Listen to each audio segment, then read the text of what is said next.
Hey everybody, George Fennell, Steel Shield Technologies Weapon Shield, back today with another demo. Today we're going to show you one of our most requested products. People ask us to run on the Felix lubricant tester, and that being Frog Lube. I want to emphasize a couple of things first though. If you look at Frog Lube and the price on it, this is $29.99. according to the retail price on this. Our retail price is $11.99, both 4-ounce bottles. With that said, everybody I think from our previous videos knows how this works. This is a Felix lubricant tester, been around about 70 years, made by the Felix Corporation in Aurora, Ohio. It's an analog to the D-2509 ASTM testing machine called the Timkenok Load, kind of a portable version. It's qualitative, not quantitative. It doesn't give you hardcore data, but it gives you, fairly good data that would be considered qualitative in nature. What we're going to do is we're going to start out. We have a new bearing, which is a Felix lubricant or Felix Corporation test roll. These are certified test roll bearings, which are tapered roller bearings. They have a softer rock weld than a race. This is a Timken race that's on here, made by the Timken Corporation, which is attached to the shaft. It's a 1745 quarter horse motor, 1745 RPMs. The pulley system reduces it down to about 800 to set up a boundary condition. Boundary conditions are high wear conditions. So what we're going to do is we use the fulcrum system to imply force so that every pound on this scale is equal to about 35 pounds after we go put it through the fulcrum pressure and work the force formula of force equals mass times the acceleration. And there's the test ring, and this is on the shaft. There's one on there with this retainer on the end. Once again, just recapping the machine if you haven't seen the other demos so you know what's going on. What we're going to do is we're going to take a little bit of Frog Lube and we're going to put it right on here. As you can see, we've coated the raceway. We're going to turn our machine and let it spin around, lubricate between the bearing and the race. And we're going to now apply some pressure to the system. That's wear. That's about 3 pounds and it seized. We're locked up. 3 pounds again. So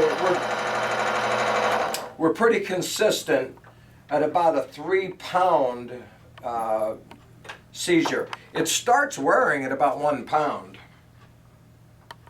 So you can get a look at the wear mark there. At about 1 pound, we start to hear the audible presence of wear. You hear the metal start to tear and become damaged. And then the damage continues. The surface area, as you can see, from a point to point is expanded greatly because of that wear mark. So now, what we're going to do is we're going to do the same thing. I'm going to take and just wipe the Frog Lube off of here. Also going to wipe it off of here, loosen up my bearing. I use that as a wrench, by the way. And I'm going to drop my bearing out, wipe the inside out to get all the other traces of stuff out of there. And I think it's notable, I've put it on my Facebook page, and it's we've discussed it many times on Facebook and in the Weapon Shield user group, that if you're using Frog Lube, and you go to another lubricant or vice versa, whether it's Weapon Shield or not, make sure that you clean all of the Frog Lube off, because the nature of Frog Lube, being a vegetable plant type oil, has esters in it, and if you mix it with any other oil that's of a synthetic variety or a petroleum variety, you get kind of a super mess. It polymerizes, and especially in cold weather, you can have severe problems of weapons actually just seizing up and not firing. So that's not to say anything bad. It's just to say clean the weapon good. Make sure if you're going to use frog lube, whatever you've had on there, clean it. If you're going to switch from frog lube to something else, clean it very well, because it can affect the operation of your weapon, and that we don't want to see. So what we're going to do, I'm going to take this, I'm going to switch it just to a spot beside it so you can see by comparison what we're doing. In fact, I'll set it up there and we'll see the difference in the wear marks. I'll tighten that down. Now, before I do that, I'm going to take the galling that's on this raceway. I'm going to use the stone as we do every time. I'm going to remove that galling and that welding of the softer bearing material onto this harder raceway.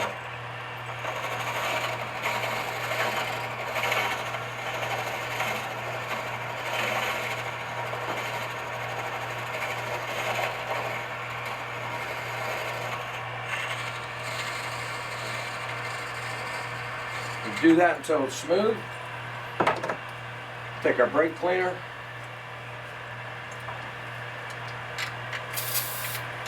Spray that.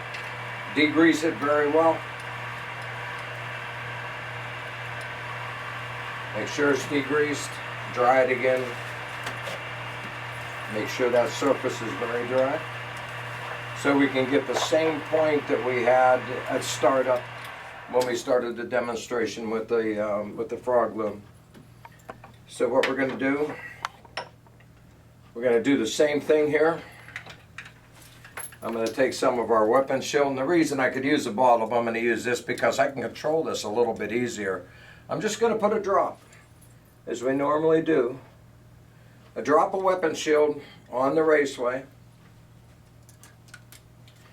exactly as we did with the frog lube. I'm going to set it down, let it run for a second.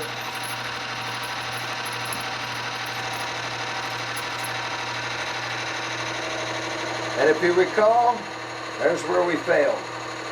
You don't hear any metal being torn. You don't hear any damage occurring. Let's go down. On our other video, right about there is where our brake free failed, where we set the standard. Now we pull down further. Keep in mind, we have this machine clamped to the table so we can exert this time of pressure. And there's 25 pounds. There's the bottom of the scale. And no seizure, no metal torn. Now what I want to do is show you the difference. And I'll set it here. Matt's going to zoom in on that. And I think you can see above it the frog lube mark, which is kind of huge. And what you see below it there, the little dot, that's the weapon shield.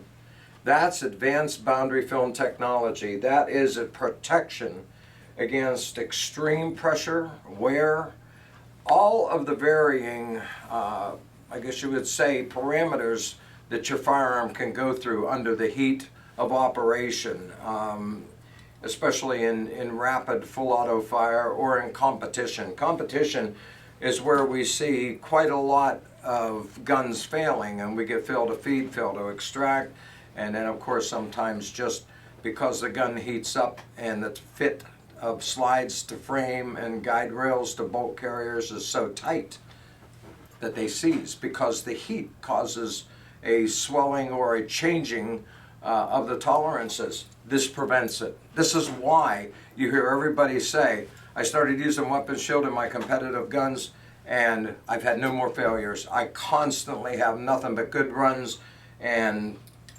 you know, that, I mean, that's the status quo right there. So visit us at weaponshield.com. You can order the product from there. You can see there's a button up on top that says order online or order. And please, you know, utilize our distributors. Brownells carry it, Midway USA, Sportsman's Guide, Blitzkrieg Tactical, San Diego Surplus Supply. You'll see many of them there. Your choice is yours. The The other thing is you can order it directly from us too. If you have a problem, we prefer you to order it from them, but feel free to call us at our 800 toll free. It's 800-390-1535. Also, if you have any questions, feel free to give us a call. We'll do our best to answer them for you. So once again, we brought you another demo. Sure, we'll be bringing you more in the future. I'm George Fennell, Steel Shield Technologies, Weapon Shield. Have a great day, everyone.